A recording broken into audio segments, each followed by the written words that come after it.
The rain over the Hamptons fell heavy and You're not cold, taking my striking child. the lake behind the Hale estate like thousands of small fists. Midnight had passed, but the house was still lit, every chandelier glowing as if trying to hide the darkness pressing against the windows. Elena Moore stood barefoot on the marble floor, 7 months pregnant, rocking her 5-month-old son Leo in her arms. His breathing was uneven, still weak from being born early. She had learned to listen to every sound he made, the way a mother learns fear before she learns rest. When the front door slammed open, the sound cut through her like glass. Richard Hale stepped inside, his tailored coat soaked, his jaw tight, his eyes burning with something Elena had never seen before. He did not look at his son. He did not kiss her forehead. He walked straight to the table and threw his iPhone down. "Explain this," he said. On the screen were messages Elena had never written, photos she had never taken, bank transfers she had never authorized. The words affair, theft, runaway blurred together until she felt dizzy. "This isn't real," Elena whispered. "Someone is lying to you." Richard laughed, sharp and broken. "Vanessa warned me you'd say that." The name hit her chest like a punch. Vanessa Cole. The woman who smiled too much. The woman who always knew when Richard was angry before Elena did. Thunder cracked outside. Leo began to cry. Richard moved fast. Too fast. He grabbed a bundle of plastic zip ties from his coat pocket, hands shaking, breath uneven. Elena backed away, shielding her baby with her body. "Richard, please," she begged. "I'm pregnant." "That's your son. You planned this," he said, his voice low and dangerous. "You made me a fool." Minutes later, the rain swallowed their screams as he dragged them toward the lake. The wooden dock creaked under their weight. The water below was black, endless, unforgiving. Elena felt the cold wind cut through her thin dress. She held Leo tighter, whispering to him that Mommy was here, that everything would be okay, even though she knew it wasn't. Richard stepped forward. And in that moment, as the dock shuddered beneath them, Elena realized something far worse than betrayal was about to happen. The morning after the terrifying lake incident should have been quiet, but it exploded into chaos before the sun even rose. Elena Moore woke on a narrow cot in a community shelter for women and children. Her body ached from the night before, her hip bruised, her back stiff, her heart pounding like it wanted to escape. The memories of water, cold, and Richard's face flashed every time she blinked. Little Leo stirred beside her in his car seat, his breathing sharp and uncertain. She slowly reached to adjust his blanket, praying he was warm enough. Her phone buzzed. A number she didn't recognize. With trembling fingers, she answered, still half in the nightmare of last night. "Mrs. Moore," a voice said, clipped and professional. "This is Sergeant Carter from the Suffolk County Police Department. We have questions about last night." Elena's stomach dropped. Her voice came out weaker than she planned. I was attacked. Richard tried to kill us." There was a pause. "We received conflicting reports. Mr. Hale's attorney claims you were intoxicated," and began an argument that escalated. Elena felt the ground disappear beneath her. Intoxicated? Argument? Those words stung with betrayal deeper than the chill fog she remembered on the lake. She clutched Leo closer and stood, fear and exhaustion singing in her veins. By mid-morning, Vanessa Cole had already engineered a press release before most people had poured coffee. Elena Moore, unstable after giving birth, allegedly lost control and endangered her infant and unborn child in a domestic dispute. Newspapers, blogs, social channels, every headline repeated the same distortions. Some included grainy photos from that night, carefully selected to make Elena look wild-eyed and irrational. Her name flew across the internet with cruel efficiency. Inside the shelter, Elena watched the headlines scroll by on someone else's tablet. Her heart hammered, not because she feared Richard's physical strength weaker, though it may have shown that night, but because the world was already ready to believe the worst about her. She had no allies, no family to vouch for her, no stable home address, just words crafted by Vanessa and repeated without question. Hours later, an official arrived at the shelter with a legal document. Elena's trembling fingers unfolded the paper. "Temporary custody of Leo has been granted to Mr. Hale," the messenger said matter-of-factly. "You are permitted supervised visits only." Elena felt strangled by her own lungs. Visions of Leo's tiny face, his bright eyes, haunted her with the weight of injustice. She sank to the floor, tears spilling without restraint. Then she heard a voice she hadn't expected. "Elena Moore?" She looked up. A tall man, sharp suit, eyes clear and intense, introduced himself. "Daniel Wright. I'm a DOJ attorney. I was told you might need help." Elena stared at him, heart thudding with disbelief. "Why would you?" "I know what it's like to fight when no one believes you," he said gently. "And I know what you're up against." He explained that federal agencies were already reviewing anomalies in the communication logs of Vanessa Cole. Someone had used unauthorized access to alter messages, create false timestamps, and manipulate digital footprints. Daniel had noticed discrepancies suggesting a coordinated setup to frame Elena, not just random domestic noise. "But they need evidence," Elena whispered. Her voice cracked. "I barely have anything left." Daniel knelt beside her, his presence calm but firm. "We have more than you think, we just need to organize it properly."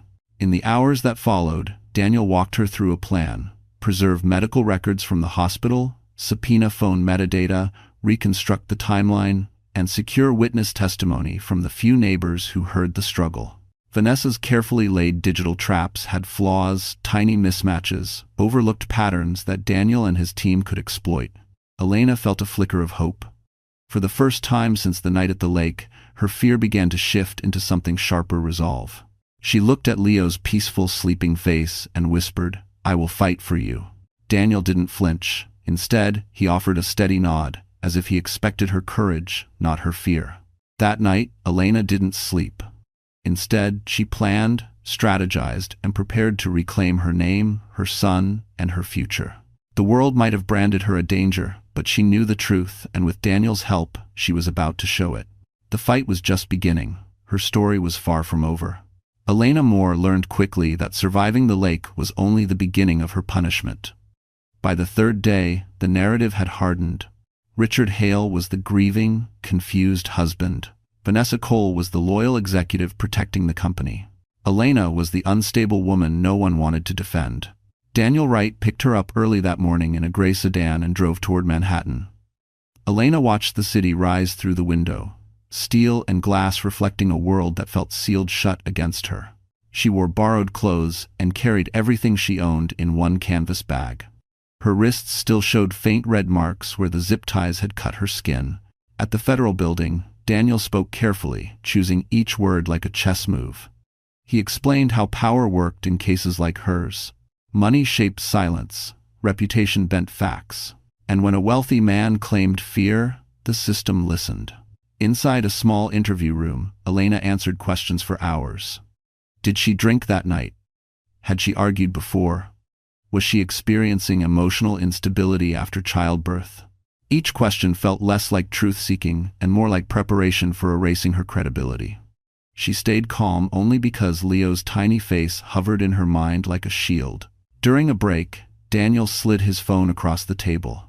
On the screen was a time-stamped call log.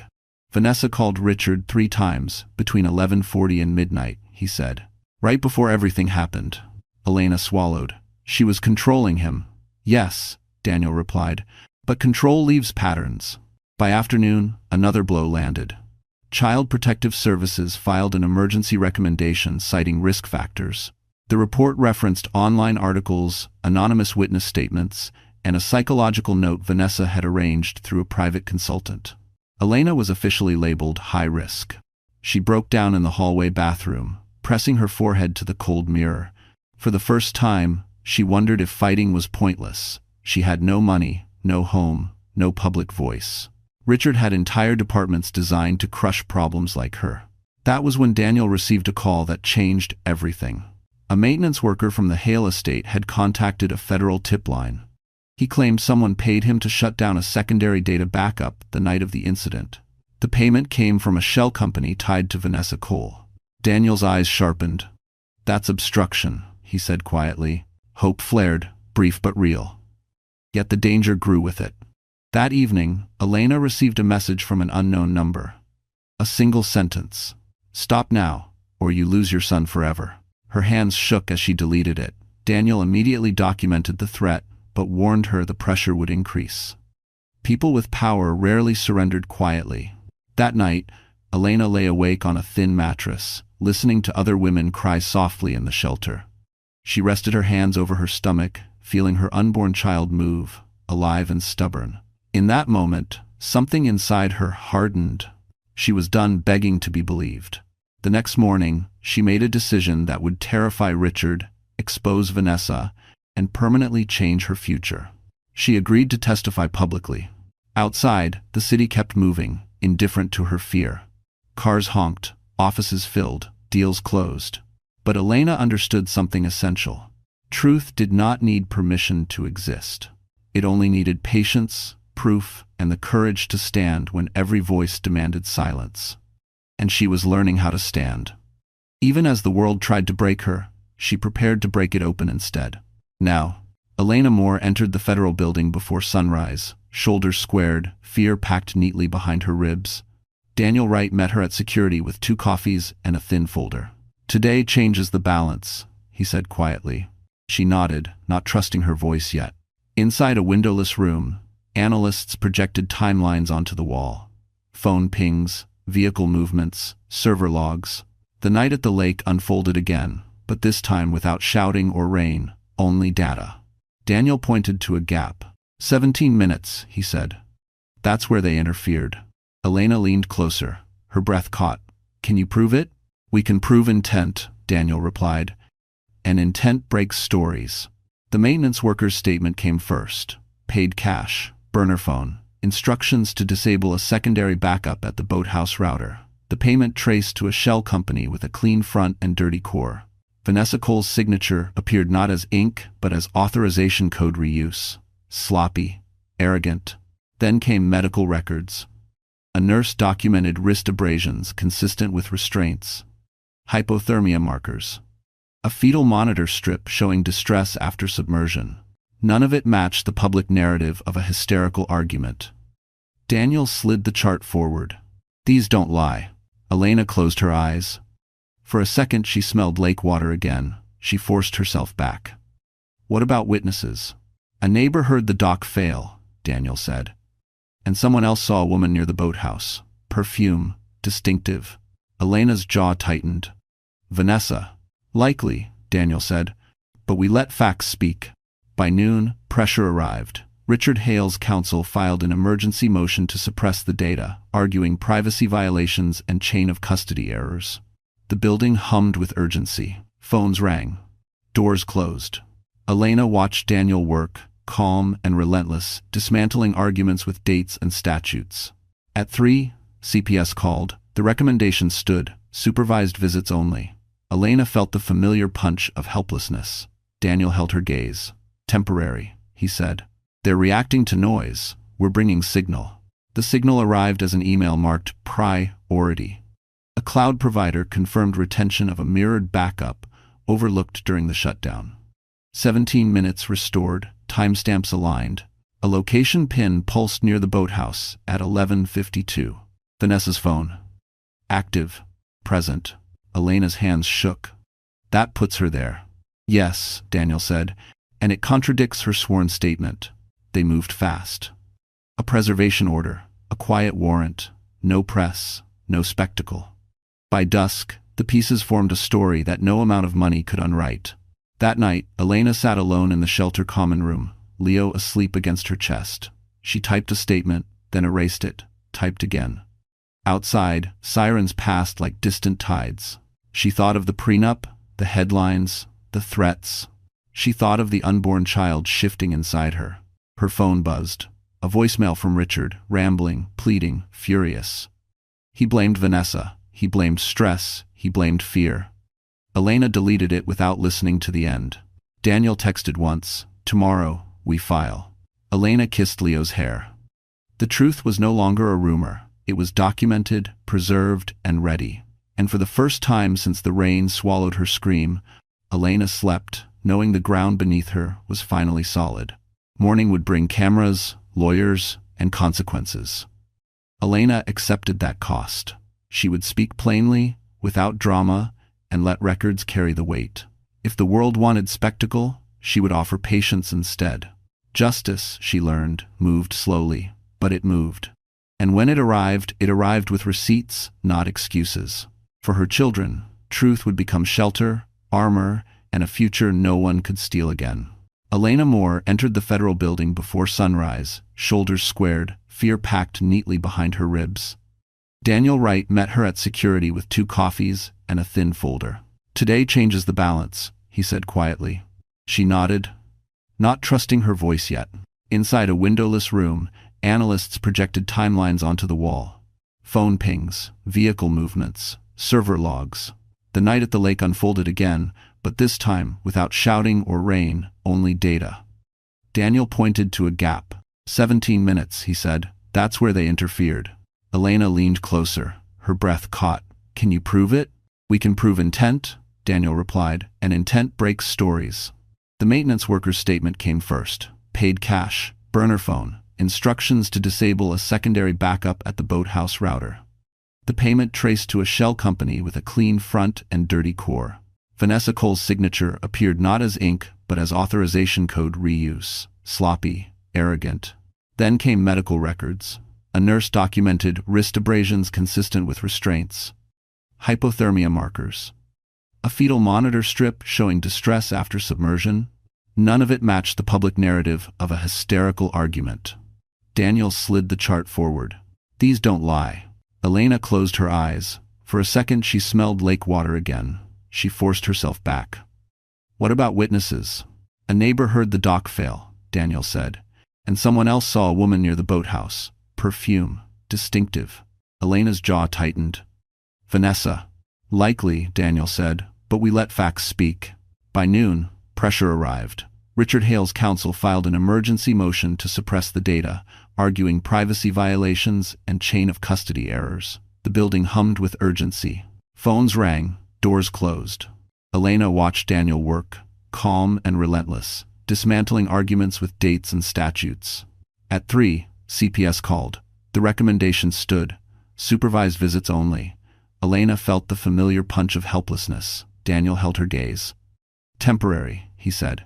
"They're reacting to noise. We're bringing signal." The signal arrived as an email marked priority. A cloud provider confirmed retention of a mirrored backup overlooked during the shutdown. 17 minutes restored, timestamps aligned. A location pin pulsed near the boathouse at 11:52. Vanessa's phone. Active. Present. Elena's hands shook. "That puts her there." "Yes," Daniel said, "and it contradicts her sworn statement." They moved fast. A preservation order. A quiet warrant. No press. No spectacle. By dusk, the pieces formed a story that no amount of money could unwrite. That night, Elena sat alone in the shelter common room, Leo asleep against her chest. She typed a statement, then erased it, typed again. Outside, sirens passed like distant tides. She thought of the prenup, the headlines, the threats. She thought of the unborn child shifting inside her. Her phone buzzed. A voicemail from Richard, rambling, pleading, furious. He blamed Vanessa, he blamed stress, he blamed fear. Elena deleted it without listening to the end. Daniel texted once. "Tomorrow, we file." Elena kissed Leo's hair. The truth was no longer a rumor. It was documented, preserved, and ready.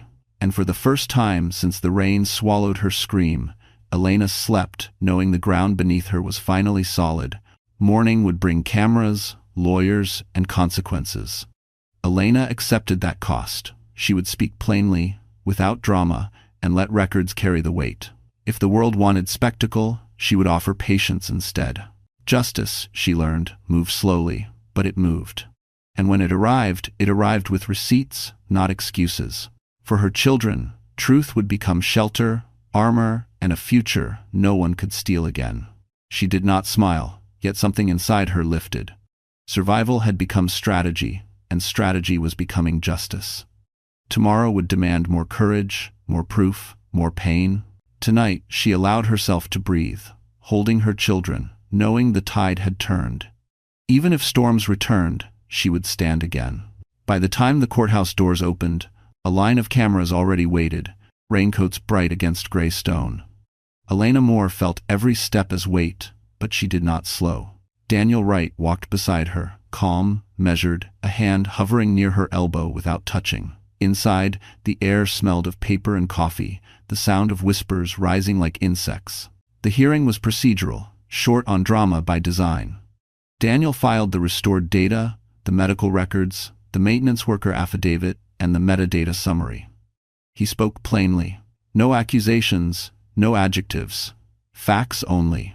Across the aisle, Richard Hale's attorneys stiffened, their confidence thinning with each exhibit number. When Richard entered, Elena did not look at him. She watched the judge.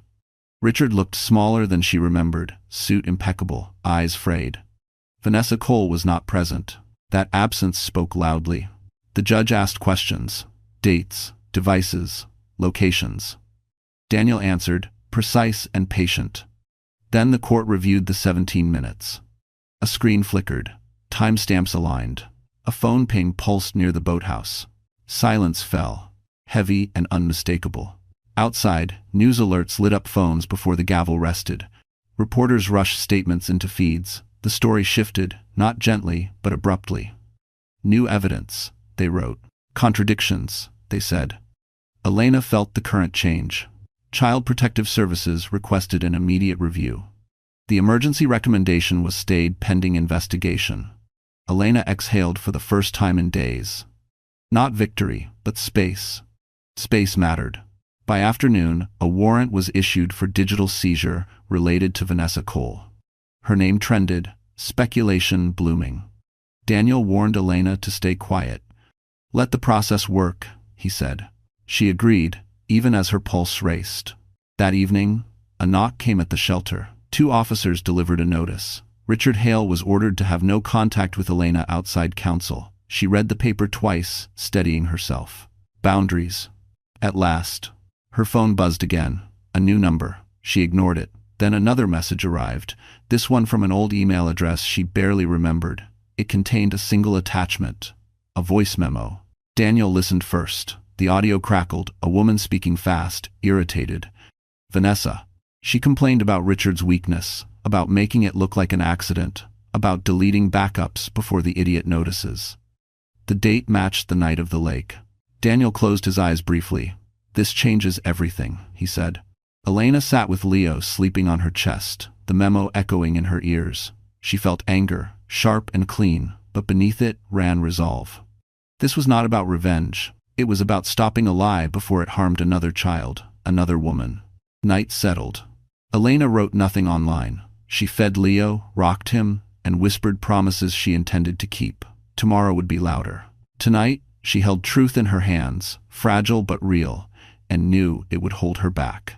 Outside the shelter windows, traffic hissed along wet streets, indifferent to outcomes. Elena pressed her palm to the glass and watched reflections blur.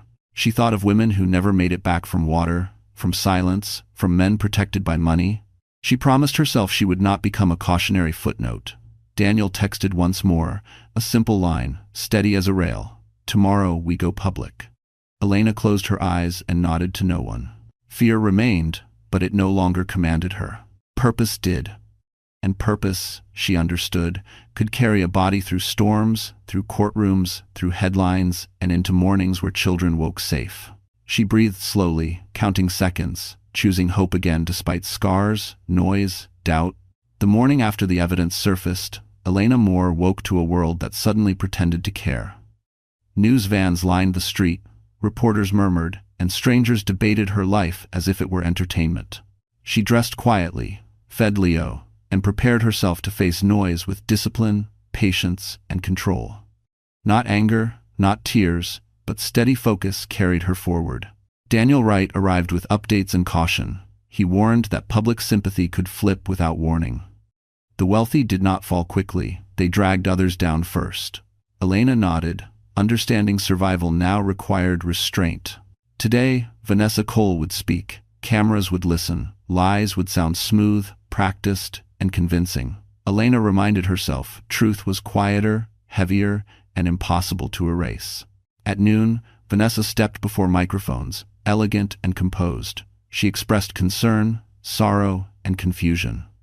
She spoke of mental health, postpartum instability, and misunderstandings. Each sentence felt rehearsed, shaped to protect Richard Hale. Elena watched from a small room, hands clenched, heart steady. Daniel muted the screen. "This is bait," he said. "She wants you emotional." Elena inhaled, exhaled, silent. That afternoon, subpoenas landed. Financial records, phone data, travel logs. Vanessa's confidence cracked first. Her lawyer requested delays, extensions, privacy protections. The judge denied them. Evidence stacked neatly, date aligned with date. The voice memo circulated quietly among investigators. A decision followed. Vanessa Cole was now a person of interest. Elena closed her eyes. Justice felt closer, sharper, undeniable, real. Richard responded badly. He called investors, demanded loyalty, threatened lawsuits. His voice shook during a private call intercepted by warrant. "She ruined me," he said. "I just wanted it quiet." The words spread through legal channels. Daniel listened twice, careful. "That's consciousness of guilt," he said. Elena felt something break. The man she married was gone. Only consequence remained ahead. That night, threats escalated. Anonymous messages promised ruin, disappearance, silence. Elena changed numbers, routines, shelters. Fear crept close again. She held Leo longer, counting breaths, memorizing warmth. Daniel arranged protection, quiet but firm. "They're losing," he said. "This is what it looks like." Elena nodded, trusting him without question now. She would not retreat. Not again. Her children mattered. Morning brought court. Vanessa arrived pale, guarded, flanked by counsel. Elena walked past her without looking. Inside, the judge reviewed warrants, statements, timelines. Vanessa's attorney argued harassment. Daniel responded calmly, line by line. When the voice memo played, the room froze. Vanessa whispered, denied, faltered. The judge ordered detention pending charges. The sound of handcuffs echoed. Elena did not blink. Outside, cameras exploded. Headlines flipped. Sympathy evaporated. Commentators backtracked. Elena gave no interview. Daniel released documents. Facts replaced opinions. CPS announced an emergency reversal. Leo would remain with his mother. Elena collapsed into a chair, breath shuddering. Relief burned hot. She cried once, silently, then stood. There was more ahead. Justice was moving, not finished. She steadied herself. Strong again. That evening, Richard was arrested. No spectacle, no press. A quiet surrender at his penthouse. He stared through officers, empty. Elena heard later from Daniel. She felt nothing sharp, only final. The man who chose lies had lost control. The system he trusted now judged him. Balance returned slowly. Elena kissed Leo's forehead. Safe, she whispered. The word felt earned. Sleep came late. Elena watched rain streak glass, remembering water, fear, survival. She was still afraid, but fear no longer ruled. Tomorrow would bring indictments, trials, consequences. She accepted them. Her life was no longer owned. With truth beside her, she would walk forward. For her children, for herself, for women watching. This was not an ending, it was ignition. The day after Richard Hale's arrest felt unreal, as if the city itself had paused to watch what would happen next. Elena Moore woke before dawn, her body heavy, her mind alert. For months, she had lived in reaction mode, answering threats, documents, lies.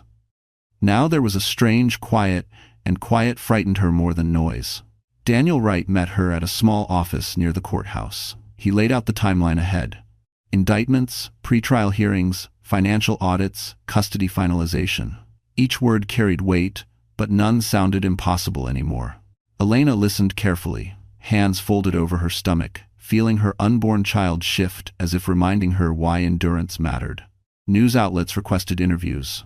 Offers came disguised as sympathy. Elena declined them all. She had learned attention could turn sharp without warning. Daniel supported the choice. Let the court speak, he said. Your life is not a performance. Those words settled into her bones. At the shelter, other women watched her with a mix of hope and fear. Some whispered encouragement, others avoided her, afraid her storm might draw attention to their own fragile safety. Elena understood both reactions. Survival made people cautious. She offered kindness where she could, silence where she must. Child Protective Services arrived that afternoon for a final assessment. This time, the tone had changed. The caseworker spoke gently, reviewed medical updates, watched Elena feed Leo with practiced calm. When the visit ended, the worker smiled softly. "You're doing well," she said. "We're closing the emergency file." Elena closed the door and sank against it, shaking, relief flooding through her limbs. Yet peace did not last. That night, a package appeared at the shelter's front desk. No return address. Inside was a single printed photo. Elena standing on the dock months earlier, unaware, pregnant, vulnerable. On the back, a message read, "You don't win without paying." Daniel examined the package immediately. "This is intimidation," he said. "But it's also desperation." He arranged increased security and documented the threat. Elena nodded, but the image lingered in her mind. Someone still watched. Someone still resented her survival. Across the city, Richard sat alone under supervision, stripped of devices, stripped of control. Reports said he barely spoke, cycling between anger and collapse. Vanessa, detained elsewhere, began negotiating. She offered names, accounts, explanations. The system moved efficiently once the truth cracked open. Days passed. Elena focused on routine. Feeding Leo. Attending prenatal appointments. Breathing through anxiety instead of drowning in it. Daniel checked in often, not only as counsel, but as steady presence. He never pushed, never crossed lines. His respect felt rare, grounding. One evening, Elena stood by a window watching rain trace the glass. She remembered the lake, the cold, the moment she thought everything would end. It hadn't. Survival had changed her shape, not broken it. She placed a hand over her heart and another over her stomach, steady, deliberate. For the first time, she allowed herself to imagine a future not defined by defense. A home. Safety, laughter, maybe even love, earned slowly, honestly. The thought scared her, but it also warmed her.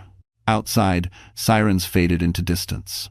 Inside, Leo slept peacefully. Elena whispered a promise to both her children. "We are moving forward," she said. And this time, she believed it. Tomorrow would test her again, with depositions, accusations, and long hours of waiting. Elena accepted that truth required stamina. She straightened her shoulders, dimmed the lights, and rested, knowing strength now meant patience, consistency, and refusing to surrender hope, even when fear returned nightly. The deposition was scheduled for 8:30, but Elena Moore arrived an hour early, sitting alone in a quiet corridor with her hands folded and her breathing measured. This was the day she would speak under oath, without cameras, without sympathy, and without protection from the consequences of truth.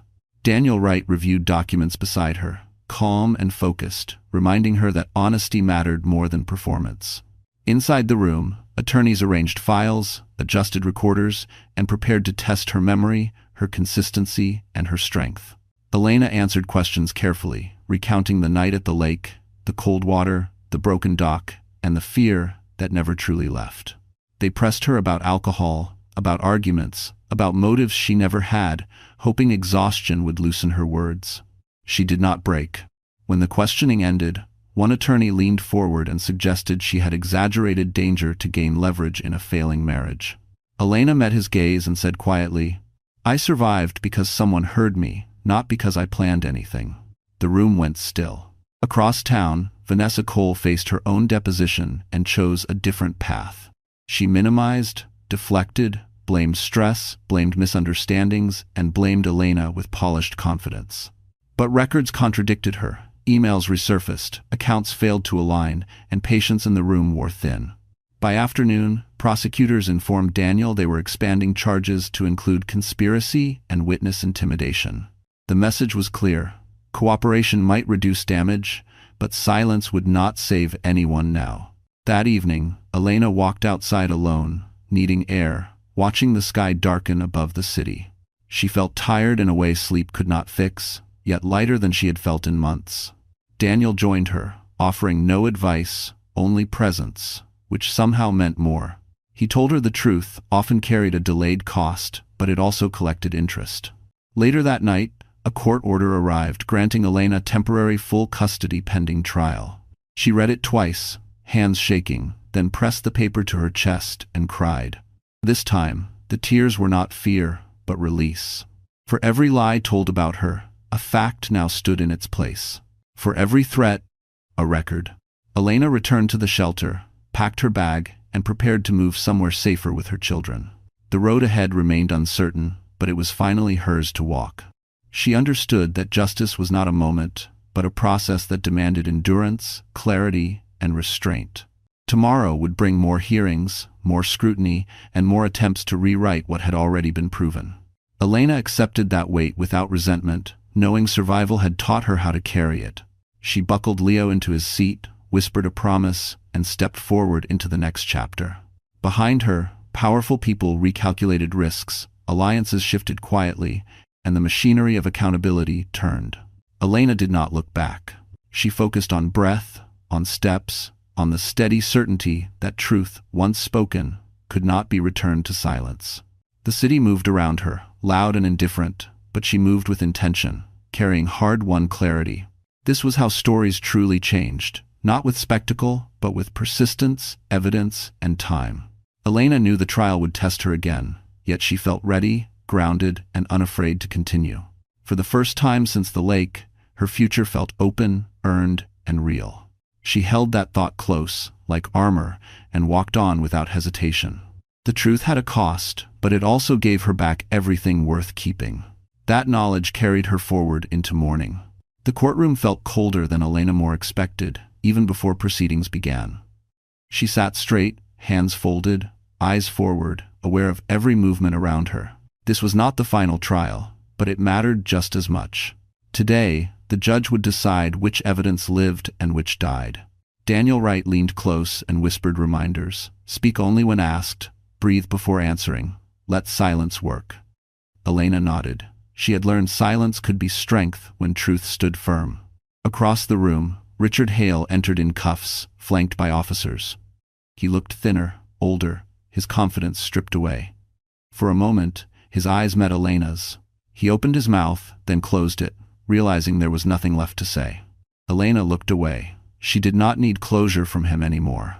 The hearing began. Defense attorneys argued aggressively, claiming evidence was mishandled, statements coerced, emotions inflamed by media pressure. They painted a picture of chaos, hoping confusion would blur responsibility. Elena listened without reacting. She had lived that chaos. She would not let it rewrite her reality. Daniel stood and responded point by point. He referenced timestamps, warrants, medical documentation, and witness credibility. His voice remained calm, almost gentle, which made the facts sound heavier. The courtroom listened. Even the judge leaned forward, attentive. When Vanessa Cole's recorded memo played, tension tightened the air. Her voice, sharp and impatient, filled the room. There was no confusion in it, no fear, only control. Elena felt her stomach twist, but she did not look away. This was the sound of the lie finally exposed. Defense objections followed, rapid and desperate.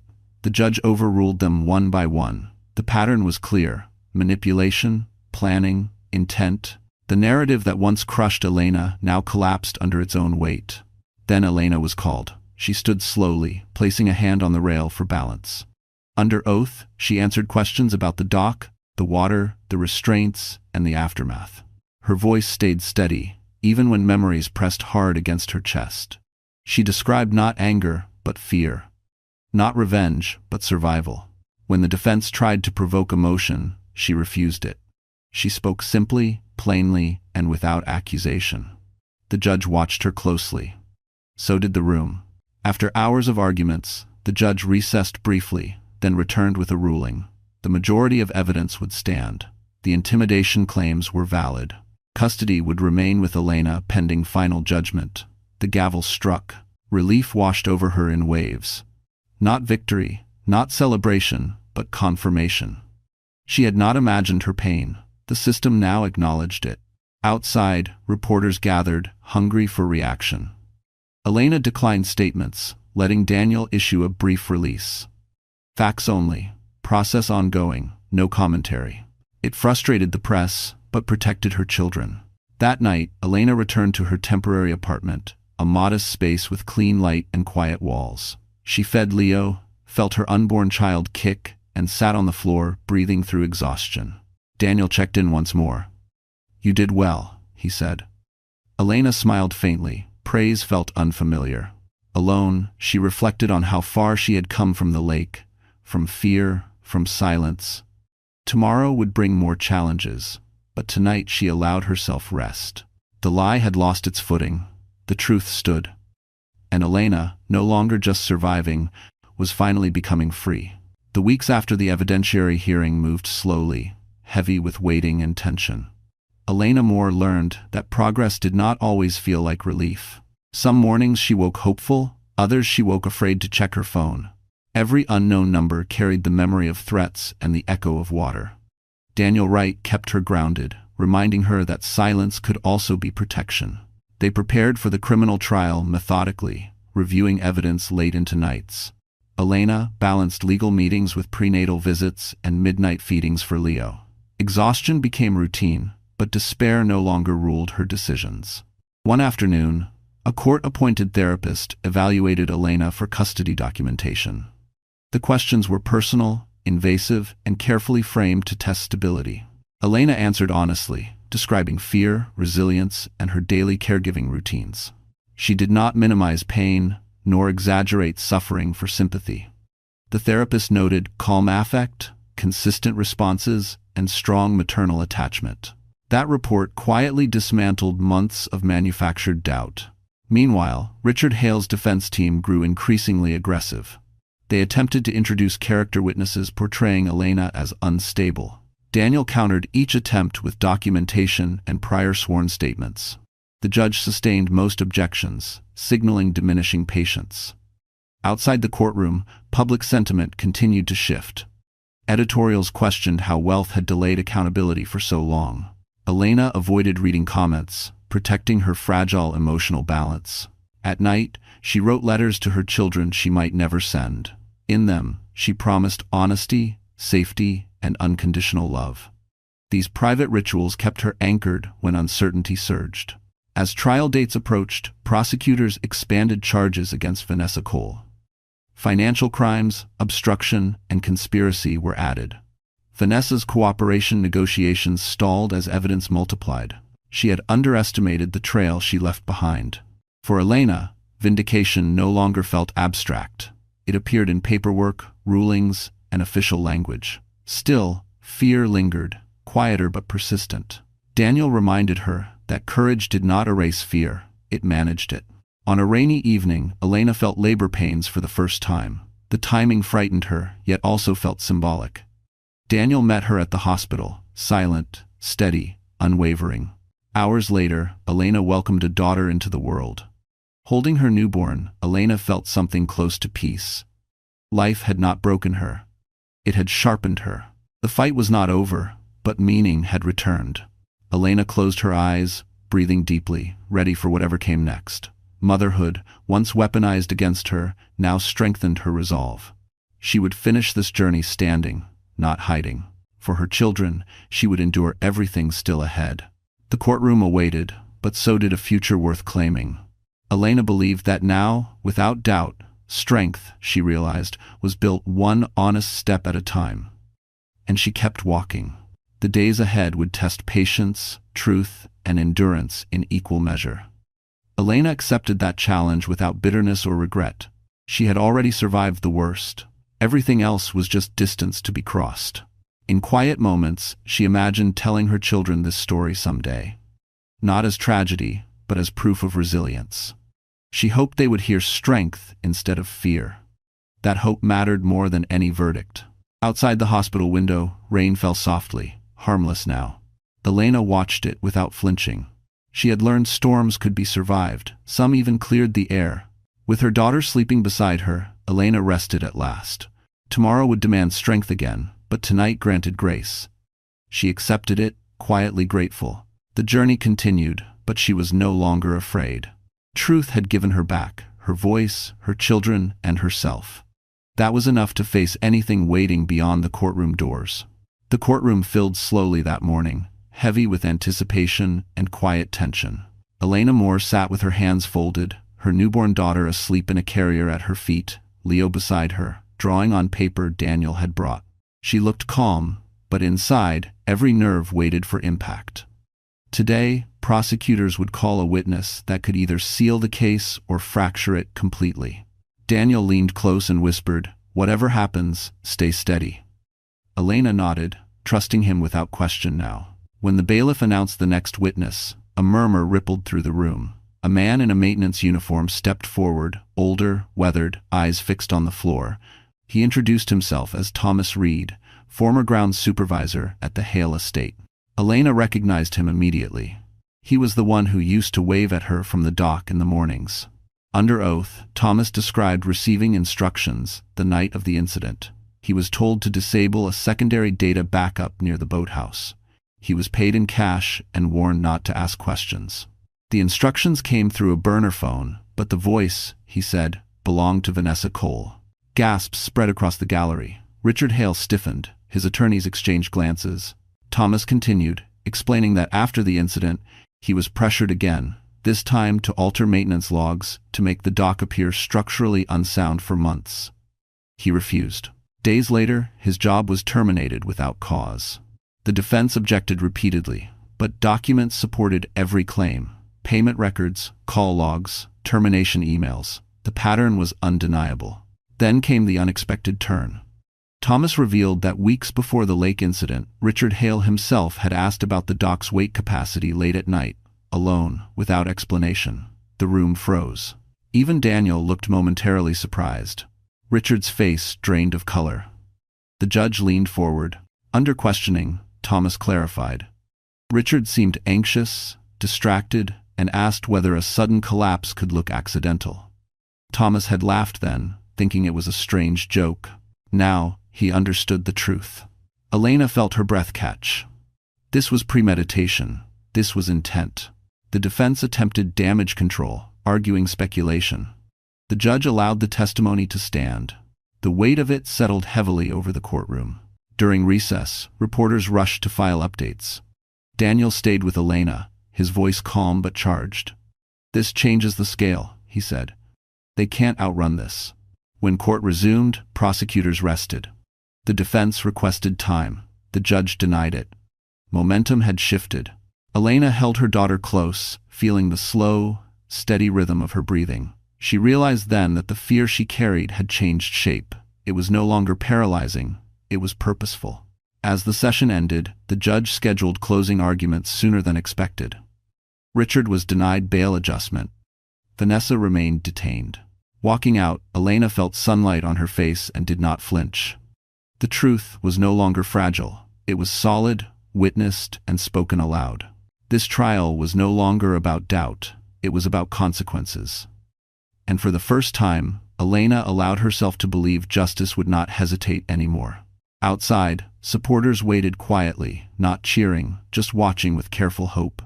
Elena noticed their faces, strangers connected by belief that truth mattered. She did not wave. She simply nodded, acknowledging shared endurance. In that moment, she understood her story had grown larger than fear. It belonged to anyone silenced, doubted, or pushed toward darkness. That realization strengthened her spine and softened her heart simultaneously. She breathed deeply, steady, resolved, and ready for whatever consequences followed next afterward. The defense knew the ground had shifted, and desperation now guided every decision they made. On the morning of the 13th session, Richard Hale's legal team filed an unexpected motion, requesting a full psychological evaluation of Elena Moore. They argued that trauma could distort memory, that fear could manufacture intent, and that maternal stress might explain inconsistencies. The move was calculated, cruel, and familiar. Elena read the motion without blinking. Daniel Wright watched her closely, waiting for anger, panic, or tears. None came. "They're running out of ground," he said quietly.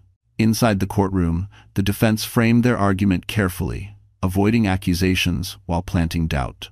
They spoke of emotional overload, postpartum vulnerability, and subjective interpretation of events. They never denied the evidence.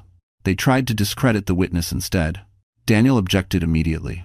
He reminded the court that Elena had already undergone evaluation by an independent court-appointed therapist. He submitted the report again, highlighting findings of clarity, consistency, and psychological stability. The judge listened without interruption. Then Daniel made a move the defense had not expected. He requested permission to enter a recorded call into evidence, one previously sealed for strategic reasons. The judge approved it. The audio played. Richard's voice filled the room, unguarded, frantic, unfiltered. He spoke about fixing it before it becomes public, about how the dock would look like an accident, about needing Vanessa to handle Elena. There was no ambiguity, no misunderstanding, only fear of exposure. The defense tried to interrupt. The judge raised a hand. "Let it play," she said. When the recording ended, silence spread across the courtroom like a held breath. Richard stared at the table, shoulders collapsed. His attorneys did not look at him. The judge denied the motion for psychological reevaluation. She cited misuse of mental health claims as intimidation. She warned the defense against further attempts to re-traumatize a protected witness. Elena felt the weight shift fully. Finally. Not because the pain was gone, but because the attack had failed. During recess, Daniel stepped outside with her. He did not celebrate. He simply said, "They can't turn this on you anymore." That afternoon, prosecutors announced they would seek maximum sentencing recommendations.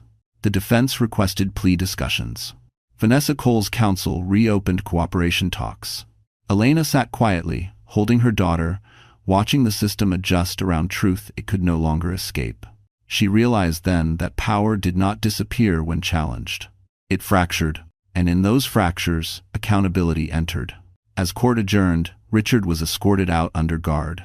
He glanced back once, eyes hollow, searching for something unnamed. Elena did not meet his gaze. She walked out into daylight, steady and unchanged. She had not won anything today. She had simply not lost herself. That night, she fed her children, washed bottles, folded laundry, and breathed through exhaustion. Life continued, ordinary and sacred. Tomorrow would bring closing arguments, and with them, final consequences. Elena felt no triumph, only readiness. She had endured the worst weapons they had left, and she was still standing. The morning of closing arguments arrived with an unexpected offer. Richard Hale's attorneys requested a private meeting, proposing a plea agreement that would limit prison time in exchange for a confession. Elena Moore listened as Daniel Wright explained the terms, her face unreadable. The deal required silence, sealed records, and a statement framing the lake incident as panic, not intent. Elena shook her head immediately. She had not endured this to accept a convenient lie. Inside the courtroom, the defense shifted tone. They spoke of remorse, mental strain, and tragic mistakes. Richard addressed the judge, voice trembling, eyes damp. He apologized for fear, for anger, for losing control. He did not apologize for planning. Elena noticed the absence and felt clarity settle. Daniel responded with precision. He outlined choices made before rain fell, calls placed before anger flared, and questions asked weeks earlier about docks and accidents. He reminded the court that panic did not hire silence, and mistakes did not pay cash. When it was Elena's turn, she stood slowly, one hand steadying herself. She did not speak of hatred. She spoke of nights without sleep, of holding a child who struggled to breathe, of learning that truth survives pressure. Her voice never rose. It did not need to. The judge listened without interruption. The gallery was silent. After a brief recess, the court reconvened. The plea was rejected. Closing arguments would proceed.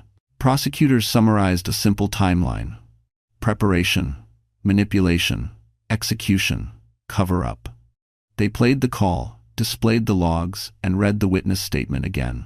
The story required no embellishment. The defense argued consequences were already severe. Careers lost, families broken. They asked for mercy. The judge took notes, expression unchanged. The verdict arrived that afternoon. Guilty on all counts. Elena felt the room tilt, then steady. Richard did not react. Vanessa, watching remotely, lowered her head. Sentencing followed weeks later. Richard received a lengthy term and mandatory treatment. Vanessa received federal time without early release. Appeals were denied. Outside the courthouse, Elena declined interviews. Daniel spoke briefly, thanking the court and emphasizing protection for the children. Elena held her daughter, Leo, at her side, breathing freely. That night, she returned home. A small apartment filled with light. She cooked, bathed the children, and slept withoght listening for threats. Justice did not heal everything, but it closed the wound that bled her life away. Tomorrow would be ordinary. And ordinary felt like victory.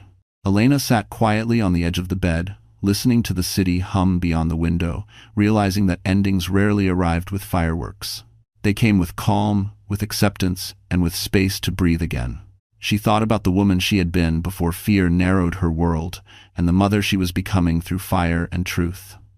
Tomorrow, she would wake early, pack lunches, schedule appointments, and live. That simple promise felt powerful. No guards, no lawyers, no shadows waiting outside. Only responsibility chosen freely. The case would be cited, discussed, archived. Her children would grow, unaware of how close darkness came. Elena allowed herself one final breath of grief, then released it. Survival had become freedom, and freedom demanded courage every ordinary day. She knew healing would not be fast, but it would be honest. With each step forward, fear lost ground. Elena closed her eyes, steady, grateful, and certain that the life ahead, though imperfect, belonged to her at last. It would be shaped by choice, love, patience, and the quiet strength she had earned. Nothing would ever silence her again after this trial. Months passed after sentencing, and silence slowly replaced the noise that once defined Elena Moore's life. She no longer measured days by court dates or legal filings, but by school pickups, pediatric appointments, and quiet dinners. Healing did not arrive suddenly. It came in small, almost invisible shifts that restored her sense of control. Daniel Wright remained present, never intrusive, never distant. He checked in, helped finalize paperwork, and ensured protection orders stayed enforced. Over time, conversations drifted beyond the case. They spoke about books, work, exhaustion, and the strange calm that followed storms. Trust formed carefully, built from respect rather than urgency. One evening, Daniel invited Elena to dinner near the park. No lawyers, no files, no urgency, just two people eating slowly, listening without fear. Elena felt something unfamiliar but welcome: peace. Weeks later, the custody ruling became permanent. Elena held the order in her hands and cried quietly, not from pain, but release. Her children were safe, their future was stable. Nothing else mattered as much. Life rebuilt itself gently. Elena moved into a modest home filled with sunlight and laughter. She returned to work part-time, helping women navigate medical systems and safety planning. Purpose returned alongside confidence. Daniel became part of their routine. He read stories to Leo, learned the baby's cries, and respected boundaries without question. Love did not rush them. It arrived patiently, shaped by shared endurance. On a spring afternoon, Daniel took Elena back to the park. He did not kneel dramatically or speak loudly. He simply told her he loved her, admired her strength, and wanted to build a future together. Elena said yes with tears and laughter combined.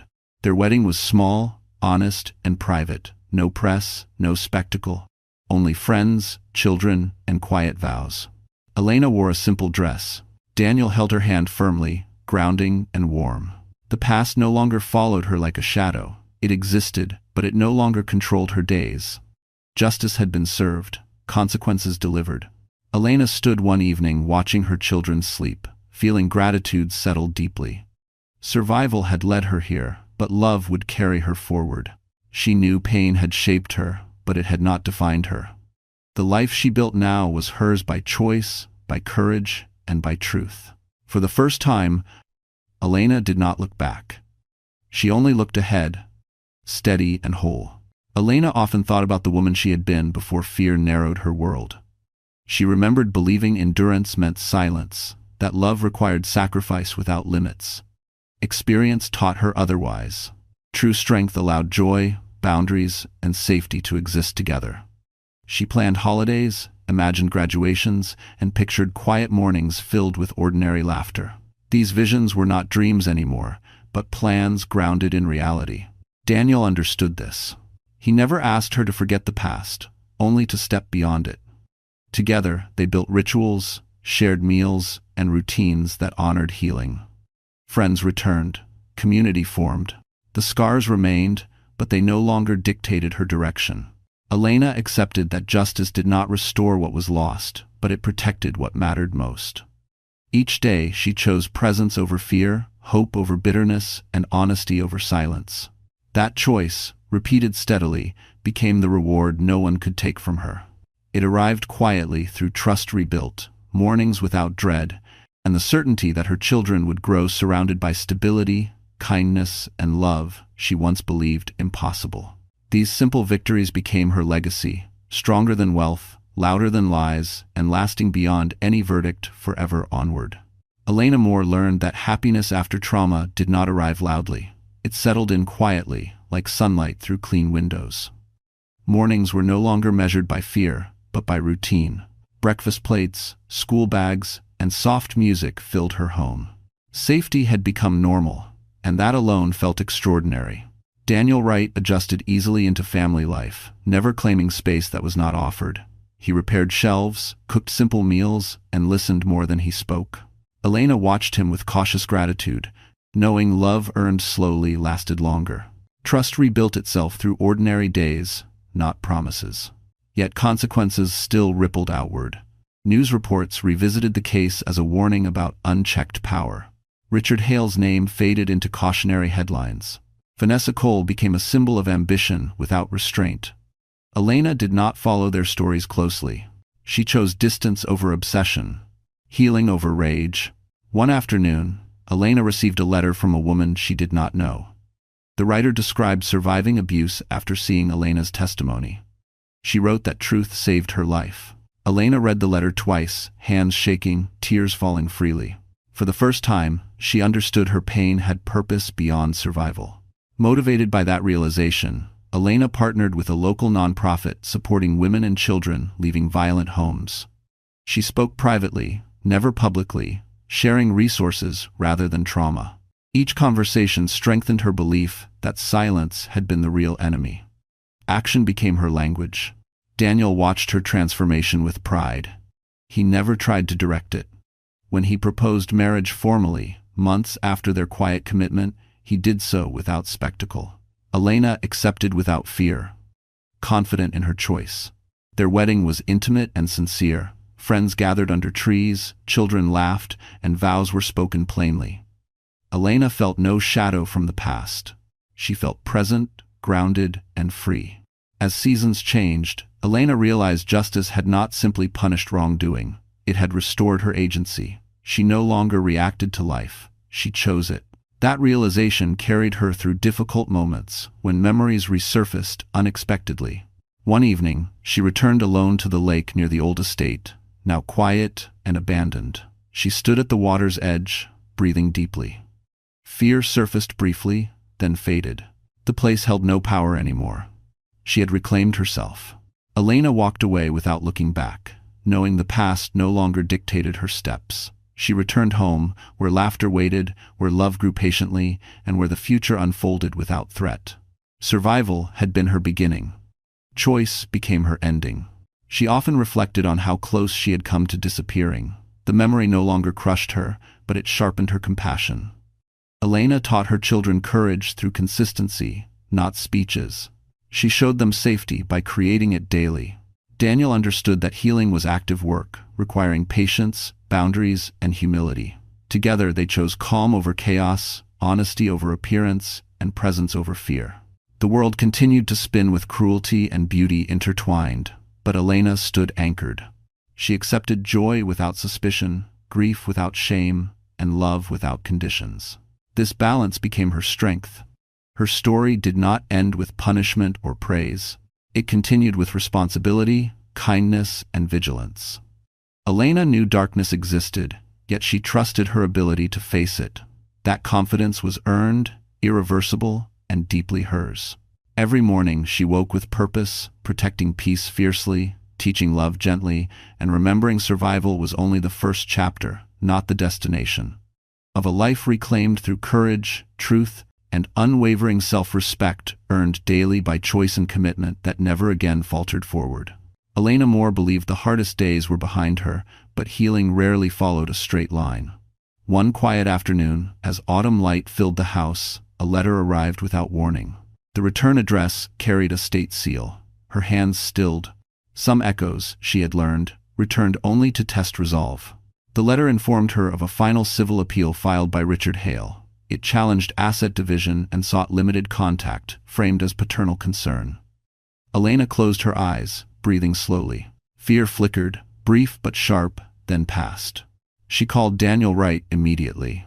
Daniel arrived within the hour, calm and focused. He explained the appeal was procedural, predictable, and weak.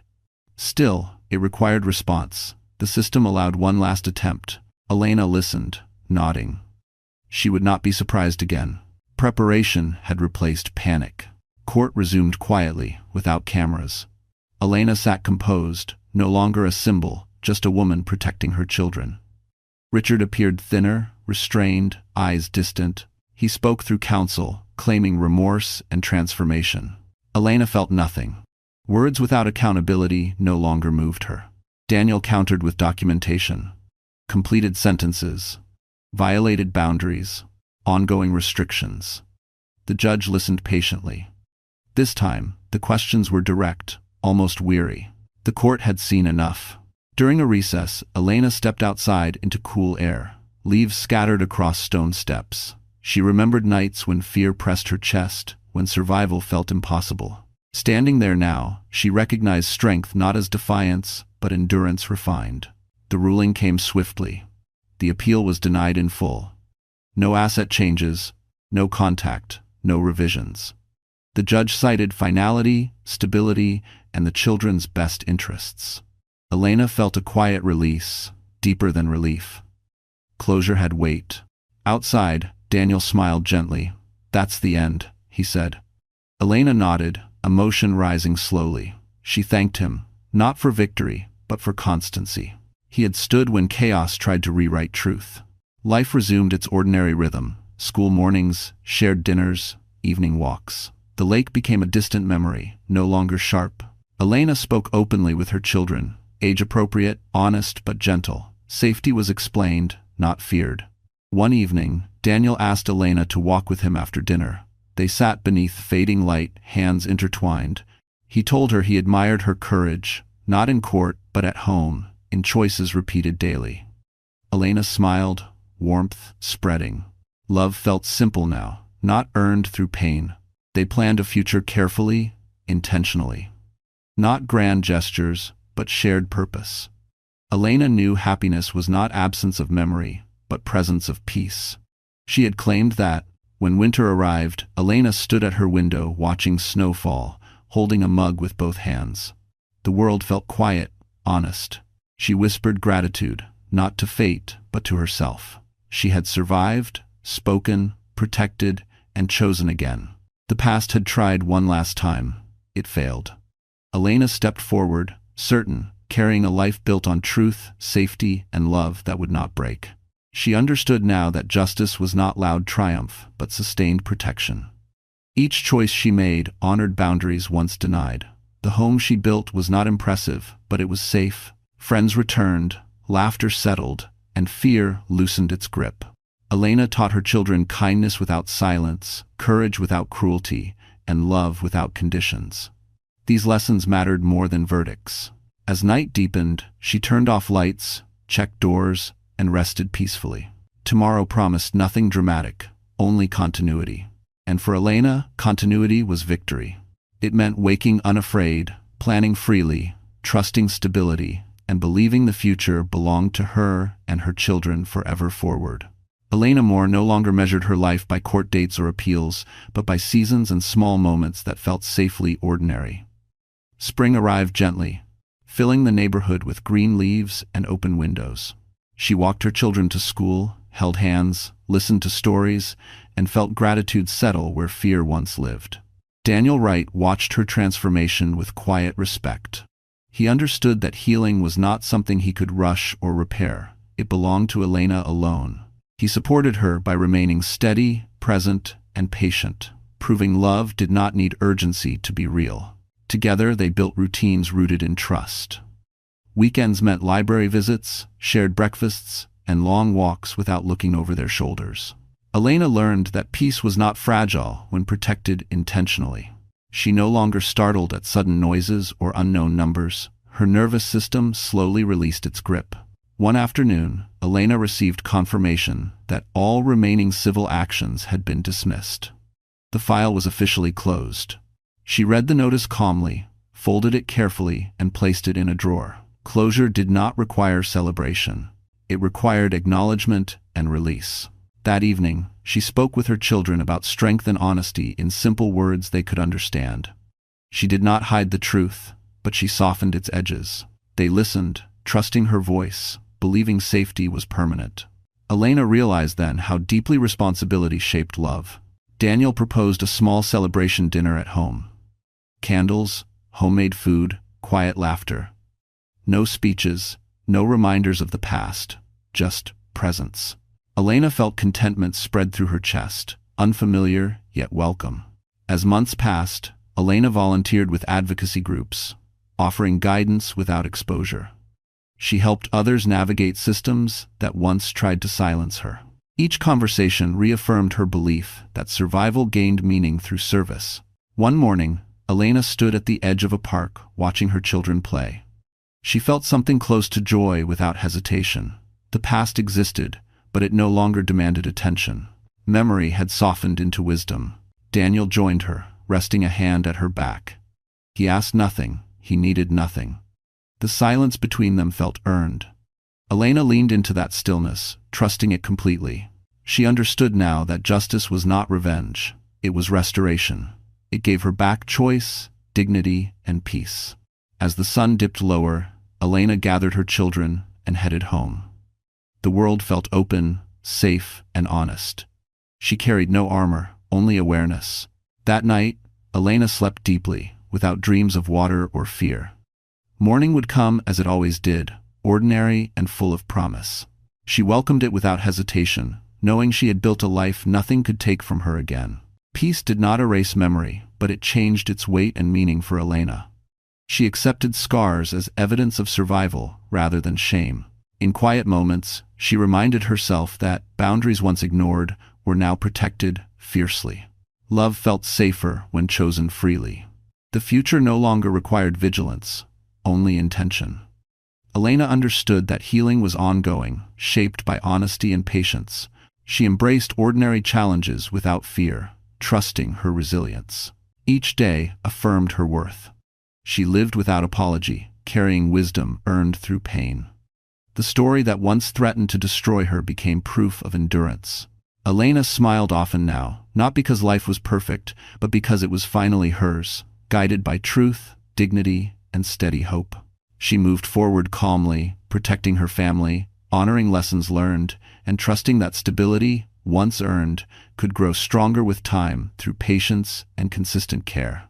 Years later, Elena Moore was no longer introduced as a survivor or a headline. She was known as a mother, a mentor, and a woman who rebuilt her life with intention. The story that once followed her name faded into history, referenced quietly in professional trainings and legal case studies, never as spectacle again. Her children grew in a home defined by stability.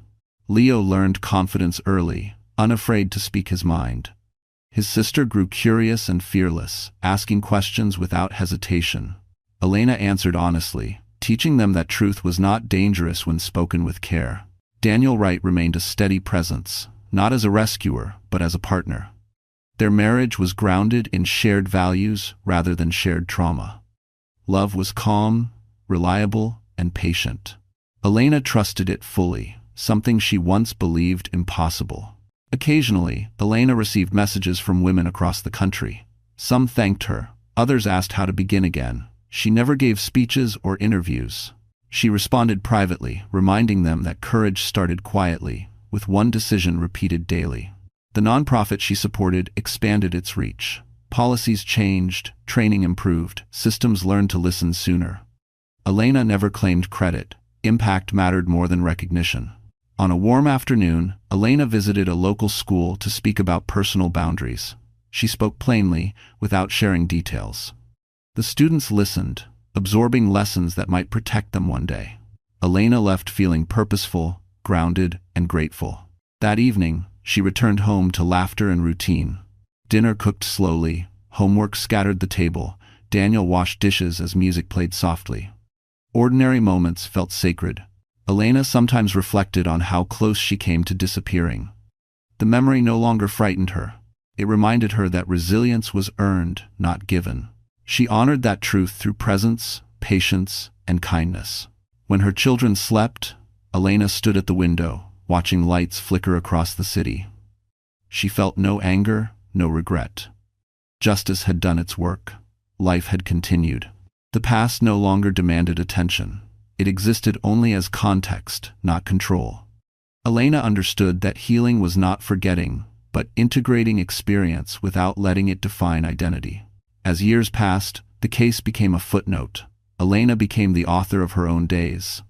She chose love without fear, honesty without punishment, and peace without apology. Her story did not end with a verdict or a wedding. It continued through ordinary mornings, difficult conversations, and steady growth. That was the victory. Elena closed the curtains, turned off the lights, and rested peacefully. Tomorrow promised nothing dramatic, only life unfolding safely. And that was everything she had fought for. She understood that legacy was not measured by wealth or notoriety, but by the quiet safety passed from one generation to the next. Elena taught her children empathy, vigilance, and confidence, not through warnings, but through example. She encouraged curiosity, protected boundaries, and welcomed questions without judgment. Friends gathered often, filling the house with conversation and warmth. Laughter replaced vigilance. Trust replaced fear. Each ordinary interaction reinforced what violence once tried to destroy. Elena accepted joy without guilt and calm without suspicion. When challenges appeared, she faced them directly, trusting skills earned through survival. She no longer feared darkness, because she recognized her ability to confront it. This awareness became her compass. The future did not promise perfection, but it offered possibility. Elena embraced that promise fully, knowing she had already proven her strength beyond doubt. It allowed her to move forward freely, anchored by truth, love, and unwavering confidence in tomorrow for herself and her family always.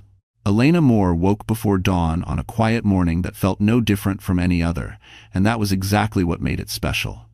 Sunlight crept through the curtains, soft and patient.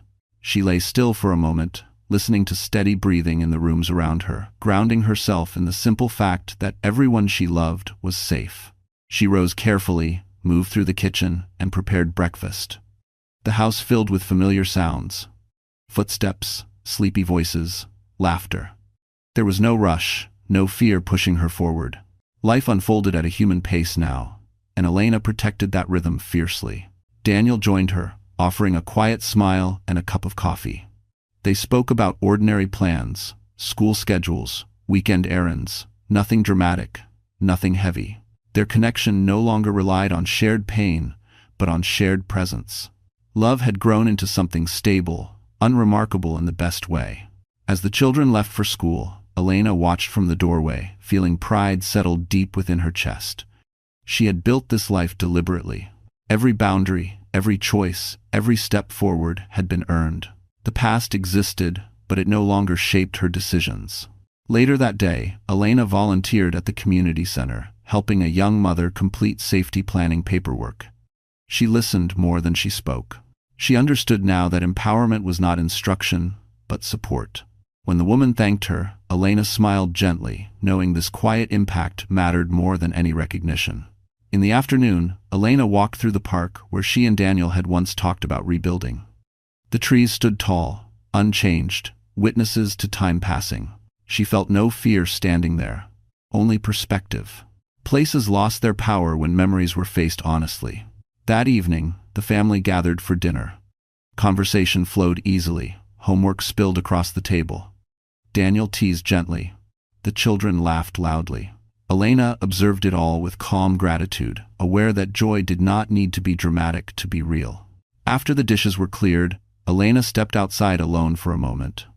The air was cool, grounding. She reflected briefly on the woman she once was, frightened and unheard, and felt compassion rather than grief. Survival had taught her strength. Healing had taught her peace. Daniel joined her, wrapping an arm around her shoulders. "You did this," he said quietly. Elena nodded. She did not deflect the truth anymore. That night, Elena tucked her children into bed, kissed their foreheads, and whispered promises she could keep. Safety, honesty, love. She meant every word. When the house grew quiet, Elena sat by the window and allowed herself one final reflection. Justice had not erased the past, but it had protected the future. She had faced darkness without becoming it. She had chosen courage without cruelty. Elena turned off the light and rested. Tomorrow would arrive as it always did, without guarantees, but without fear. She welcomed it fully, confident in her strength, her choices, and the life she had built from truth. This was not an ending shaped by revenge or spectacle. It was a conclusion defined by dignity, love, and peace earned honestly. Elena Moore lived freely now, not because the world was safe, but because she had learned how to protect what mattered. And that knowledge, once earned, would guide her for the rest of her life forward. So, the story has come to an end. And if you're still here with us right now, staying until this very moment, then I believe something in this story touched your heart in a quiet but real way. Maybe it reminded you of a time when life felt unfair. Maybe it brought back a moment when you had to stay strong even when no one believed you. Or maybe it simply showed you that healing doesn't arrive loudly, it arrives slowly, through courage, truth, and everyday choices. There's a powerful idea from Stoic philosophy that says, you have power over your mind, not outside events. Realize this, and you will find strength. Elena's journey is exactly that. She could not control betrayal, violence, or lies, but she could control one thing: refusing to let pain decide who she became. Another Stoic truth tells us, the obstacle is the way. What tried to break her became the path that led her to safety, dignity, and love. If you're going through something difficult right now, please remember this. Surviving does not mean you are weak. Choosing peace is not giving up. Healing is not forgetting, it's reclaiming yourself. If this story resonated with you, please take a moment to like the video, share it with someone who might need it, and subscribe to the channel. Your support helps us keep telling stories that remind people they are not alone.